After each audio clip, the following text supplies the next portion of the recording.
For 3 nights in a row, Russia has launched a large-scale aerial and drone attack. This has included 9 cruise missiles and a record number of 355 Shahed-type attack drones.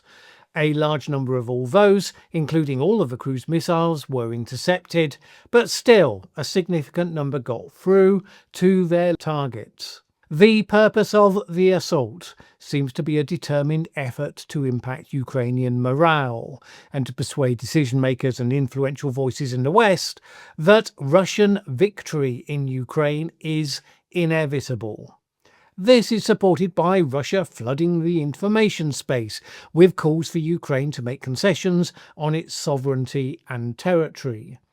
Former President and current Putin attack dog Dmitry Medvedev, known for his charming and moderate ways, said that Russia would push on to occupy most of Ukraine if the West continues to support Kyiv. This occupation would establish what Medvedev described as a buffer zone. Just turns out to be a buffer zone that covers just about the entire country, save for a tiny sliver right next to Poland. It has become relatively frequently that Russia lays claim to large swathes of currently unoccupied territory, as though by doing so it could somehow persuade people to negotiate those away against the parts that they currently do occupy. The truth is that the Russian military has not been performing that well in the most recent stage of the war. It's been making extremely slow and costly advances.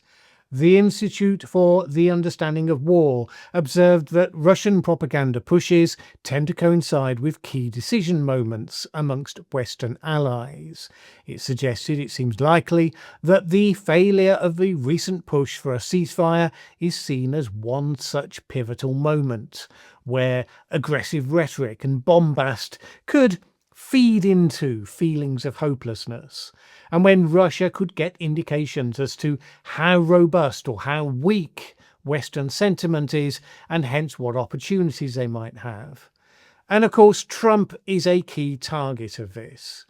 After all, just a few days ago, Trump was envisaging Russia-Ukraine direct talks, hosted by the Pope of the Vatican no less, to establish a ceasefire.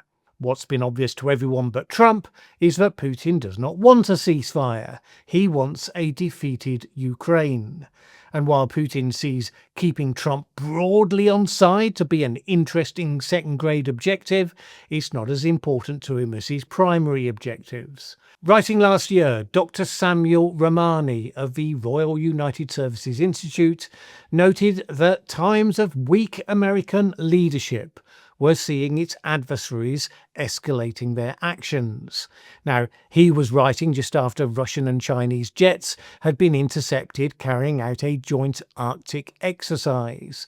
And his argument was that the sense of a leadership vacuum, when he was writing, that was the latter part of Joe Biden's term, were encouraging Russia and China to push the boundaries of US deterrence, not just in Alaska, but in multiple theatres around the world. Donald Trump, of course, had a vision of himself as being a strong leader, a major contrast, he said, to Joe Biden in that regard. The Ukrainian war would never have started if I'd been president, he has boasted repeatedly, but if he had the capacity to learn from events, he'd be realising around about now that that's not how Vladimir Putin and Xi Jinping see him at all. In spite of him using the genius strategic move of tweeting at Putin in all caps, Russia has made zero accommodations whatsoever to his wishes. So this weekend, the president went on another of his rants about it all, saying that Putin had been such a great friend, but somehow he's just gone crazy, and he didn't know what had happened to him. But of course he hasn't. He's exactly the same as he's always been, and he's doing exactly what he's always been doing. I mean, there's a strong element of crazy in terms of how he sees the world and hankers after a heroic Imperial Russian age, but it is exactly the same level of crazy as he has demonstrated pretty much since first taking office. But now he's probing to see Well, when pushed to the point where he's obviously getting nowhere, what exactly will President Trump actually do? Because so far he's been more ready to sanction Canada and Europe than he has Russia. What Putin expects won't happen. He expects that Trump won't ramp up military support to Ukraine. He expects Trump won't directly take on Putin with overtly aggressive talk backed up with the threat of military action. And this is because he is weak, in the same way that Biden was weak, except possibly even more so.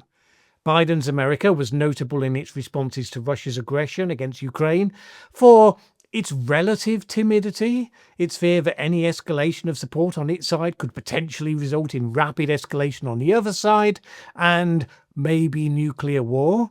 But they still robustly gave support. They gave Ukraine enough to keep them in the game, albeit not enough to give them a decisive advantage.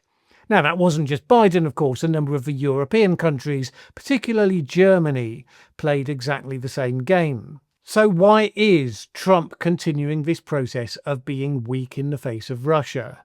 In her interview with the Telegraph, Fiona Hill talked about what she'd seen of Trump when she was advising him on Russia, and she said that he was terrified of Vladimir Putin. So Hill had helped prepare the US team for 2018 talks with the Russians in Helsinki, where she had to manage both the politics of Russia's hardball negotiating tactics, whilst also trying to corral Trump, who routinely ignored his own advisors. I mean, at least he had advisors in those days. At least the negotiations were carried out by a team with some ability. Unlike the clown show this year with Trump's golfing buddy. Fiona Hill paid grudging tribute to the Russians. Putin, she said, has maintained the same tight team of top diplomats for the last 25 years. These guys are really skilled diplomats. They all speak absolutely excellent English. They can talk the hind leg off a donkey. They can turn you around in circles. They've got an answer for everything. She has not been impressed with the people put up to face them, Marco Rubio, Mike Waltz, and aforementioned golfing buddy Steve Witkoff. They're eating the neophytes on the US side for dinner, she said. Well, they'll have to queue up. Here's the hapless Steve Witkoff getting bitten by a swan while golfing with his buddy Donald just this weekend. Yeah, I'm sure he strikes terror into the heart of Putin whenever they square up to each other. She went on to talk about Trump's attitude to Putin right then. Firstly, she covered what we could all see from his behaviour already. Trump is enthralled by Putin and as a result becomes in thrall to him. This covered their joint belief in great powers having spheres of influence and the might makes right world order. But one telling moment, she says, came in March 2018, when Putin unveiled Russia's first hypersonic missile to the world. And he chose to do this with a simulation of the weapon speeding towards an unnamed peninsula that kind of happened to bear a striking resemblance to Florida. Hill said that Trump's face whitened as he watched, presumably picking out exactly on the map where Mar-a-Lago would be located just before it was reduced to a nuclear cinder. That got Trump's attention, she said. Trump was like, why did he do that? Real countries don't have to do that. For Hill, this shaped a lot of what Trump went on to say and do. He is deferential towards Putin because he really is worried about the risk of a nuclear exchange. One reason why you can imagine that golden iron dome idea appeals to him so much. Now, unlike Trump's travelling circus of negotiators, Putin's team, versed in the ways of the former KGB, do their homework on the people they're facing. They understand the role of psychology in war and in negotiation, how such fears and misconceptions can be weaponized for their benefit. and they have an extremely unsentimental view of such things because they view the United States as the enemy. And while Trump may kid himself at these adversarial leaders, Putin and Xi Jinping, that they like him and they respect him, well, they evaluate him and their behaviour as they seek to solve a puzzle. Fiona Hill says that she's clear that this sort of delusion as to the situation we're in is costing the West hugely. Indeed, she says that while concern about nuclear exchange isn't exactly a wholly unreasonable one, the truth is that the biggest global threat isn't so much a major nuclear strike, but more clandestine methods of warfare. It's not the likelihood of a Russian tank coming across the Suffolk Downs or a nuclear weapon taking out Sheffield. Now it's much more about critical national infrastructure and acts of sabotage, poisonings and assassinations. In her view, World War III is already upon us. World wars are when you have global sets of conflicts that become intertwined. That's where we are. It's a world war that looks totally different to what we saw in the past, which I guess in some ways is good, but it's in a form that enables us to ignore the fact that that's where we actually are, to keep pretending to ourselves that the rustle behind the bushes isn't a lurking predator, even though all the signs are suggesting otherwise. So this is Putin's gambit. Russia's decades of drip-feeding disinformation and other special measures have helped to disrupt the West and have completely destroyed the United States' ability to perceive its own situation or to act on it. No, despite what some people think, Trump isn't Putin's agent. He would never have been skilled enough or discreet enough for such a role. He is instead what the KGB labelled as, quote, a useful idiot, and as something of an unguided missile. Having him in charge of the largest military in the world and the largest economy of the world has plenty of risks for Russia as well. But Putin is betting that he can keep on pushing Ukraine, he can bomb civilians, be as ruthless as it suits his objectives, and Trump will muster up barely more than some all-caps tweets and maybe some token sanctions or tariffs. Maybe more on the sanctions, because that bipartisan bill sitting in the Senate that I've mentioned here a number of times, that now has 81 cross-party sponsors, a massive majority. So Trump may be hiding from Putin, scared of the consequences of standing up to him, but the body that is, supposed to be making tariff decisions is clear that it will happily slap a punitive 500% tariff against any countries that buy Russian oil, gas or other products. That would be an action of a totally different order, but of course one that would put China back in the crosshairs, which Trump probably doesn't want to do at this stage. So Putin is probably betting that Trump would veto that bill if it got to him. And based on everything we've seen so far, that seems at least a rational evaluation. In the meantime, Ukraine's President Zelensky sees all this happening and seems to understand pretty well, it seems to me, the pressure that Putin is applying to Trump, how unequal a contest it is. So, regardless of Trump's willingness to bite back at Ukraine, he has been seeking to pile some pressure of his own onto Trump. Referring to the barrage against his country by Russia, he ripped at what was then US silence, saying that American inaction was emboldening Putin.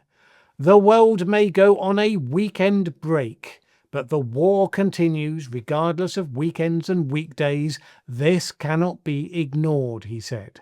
Now that led Trump to whine a bit about Zelensky as well when he was making his comments about Putin going crazy. He said that Zelensky is doing his country no favours by talking the way he does. Everything out of his mouth causes problems. I don't like it, and it better stop. He concluded with a repeat of his delusional hallucinations. This is a war that would never have started if I were president, blah, blah, blah. Those all-caps tweets that don't work at all today, they absolutely would have worked back in 2022, as far as Trump's concerned. This is Zelensky's, Putin's and Biden's war, not Trump's. I am only helping to put out the big and ugly fires that have been started through gross incompetence and hatred. Kind of a new definition of the word helping, but certainly the phrase gross incompetence belongs in there somewhere, possibly not exactly in the framing that he gave it. All of this has to play out. Putin has his course and his plan. It doesn't allow of accommodation with the old rules-based order or whatever Trump thinks that he's doing. Trump has tried out what he believed to be his superpowers, only to find that they only ever existed in his head when it comes to the actual world historical characters who are doing things like fighting wars. How is he going to process that? How is it going to play out? Unfortunately, the future of Ukraine may be impacted by the answer to that question, which has to be one of the most unfortunate accidents of history. I hope we and they manage to survive the consequences.